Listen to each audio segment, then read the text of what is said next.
ဒီတော့စိတ်ဒီအင်မတန်အခရာကြတယ်စိတ်ကမကောင်းဘူးဆိုလို့ရှိရင်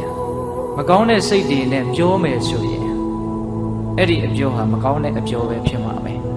ဘလောက်ပဲခြူသားပါတယ်ပြောဘလောက်ပဲအချိုရည်တကားရည်တွေဖုံးထားတဲ့သဘောမျိုးလို့တကယ့်ကိုအကွက်တွေရှင်းပြီးတော့ပြောတော်လေးပဲမကောင်းတဲ့စိတ်တွေအခြေခံထားမယ်ဆိုရင်အဲ့ဒီအပြောကိုမကောင်းပြောလို့ပဲပြောရမယ်မကောင်းတဲ့စိတ်တွေအခြေခံမယ်ဆိုရင်တော့ဘာပဲလုပ်နေနေမကောင်းတဲ့အလုပ်လို့ပဲပြောရမယ်ဘာသာရေးသာသနာရေးနဲ့ပတ်သက်ပြီးတော့လုပ်တာတောင်မှတချို့မကောင်းတဲ့စိတ်တွေကိုအခြေခံထားတော့ကောင်းတဲ့အလုပ်လို့ပြောလို့မရအောင်ဒါဦးဇင်းတို့ကုံပြောတာနော်အဲ့ဒီတော့ဘာပဲပြောနေနေဘာပဲလုပ်နေနေအကယ်၍မကောင်းတဲ့စိတ်နဲ့သာပြောမယ်လုပ်မယ်ဆိုရင်အဲ့ဒီအပြောအလုပ်တို့သည်မကောင်းပြောနဲ့မကောင်းလုပ်ပဲဖြစ်တယ်မကောင်းပြောကြတော့ဝစီကံမကောင်းဘူးပေါ့မကောင်းတဲ့အလုပ်ကြတော့ကာယကံမကောင်းဘူးလို့ပြောရမှာပေါ့ဟုတ်လားအဲ့ဒီတော့စိတ်ကမကောင်းရင်ဝစီကံလည်းမကောင်းနိုင်ဘူးကာယကံလည်းမကောင်းနိုင်ဘူးစိတ်ဆိုးရင်ကံဆိုးတယ်ဆိုတာအဲ့ဒါပဲပိဋိစိတ်ဆိုးရင်ဘာဆိုးတယ်စိတ်ဆိုးရင်ကံဆိုးတယ်ကံဆိုးလို့ရှိရင်အကျိုးပဲဆိုးမယ်ပိဋိကံဆိုးရင်ဘာဆိုးမယ်အကျိုးပဲဆိုးမယ်အဲ့ဒါကိုပိဋိတို့ရဲ့စိတ်ထဲမှာရှင်းရှင်းလင်းလင်းမှတ်သားထားဖို့ရတာဩစိတ်ဆိုးရင်ကံဆိုးတယ်ကံဆိုးရင်အဖြစ်ဆိုးတယ်လို့ဒါမှတ်ထားရမယ်အဖြစ်ဆိုးနေတာတွေမှန်တယ်များကံဆိုးလို့ပဲကံဆိုးတာမှန်သမျှသည်စိတ်ဆိုးလို့ပဲ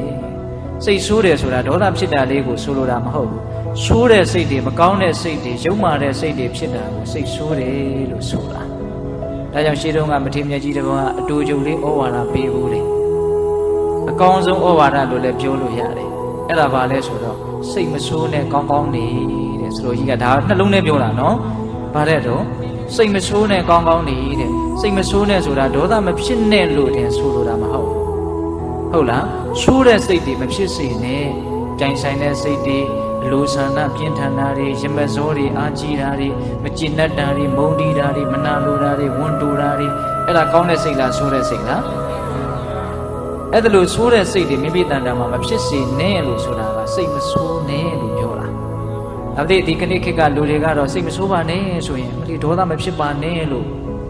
ဒီလောက်ကလေးရည်ရွယ်ပြောကြတာနော်စလုံးကြီးကအဲ့လောက်ရည်ရွယ်ပြောတာမဟုတ်စိတ်မဆိုးနဲ့ပြီးတော့ပါတယ်လို့ကောင်းကောင်းနေတဲ့ကောင်းကောင်းနေဆိုတဲ့သကလုံးလေးကသုံးလုံးနဲ့ကောင်းကောင်းနေဒါပေမဲ့ချဲ့လိုက်ရင်တော့မဆုံးနိုင်အောင်ကြည်တယ်ဗျာလူတန်းဘေးကန်းနေတာလည်းကောင်းကောင်းနေတယ်လို့ပြောလို့မရဘူးလားတိလာတွေစောင့်တည်ပြီးတော့ကိုယ်နဲ့နှုတ်ကိုစောင့်ထိန်ပြီးတော့နေတယ်ကောင်းကောင်းနေတယ်မိမိရဲ့စိတ်သက်တမှာလောဘဒေါသမောဟတွေမဝင်နိုင်အောင်ဘာဝနာတရားတွေနဲ့ထုံမွန်းပြီးတော့နေမယ်ဆိုရင်လည်းကောင်းကောင်းနေမပြည့်စုံဘူးလားပြည့်စုံတယ်ဒါကြောင့်ဒီတေသနာတော်လေးကိုပိဋကပေါင်းသူတော်ကောင်းတို့ကဘယ်လိုမှတ်ရမှာလဲဆိုတော့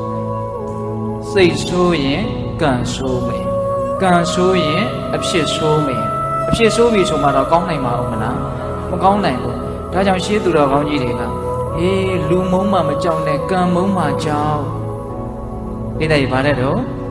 လူမုံမှမကြောက်နဲ့ကံမုံမှကြောက်တဲ့ကိုပြုတ်ခဲ့တဲ့ကံတွေကနွားချေရနောက်ကိုလှဲပြီးအစဉ်လိုက်တယ်လို့မျိုးမကောင်းတဲ့ဒုက္ခတွေပေးဖို့ဆိုတဲ့အနေအထားမျိုးနဲ့လိုက်မနေဘူးလားလိုက်နေတယ်ဒါဥစဉ်တို့ပထမဦးဆုံးဓမ္မပဒမှာလာတဲ့ဂါထာ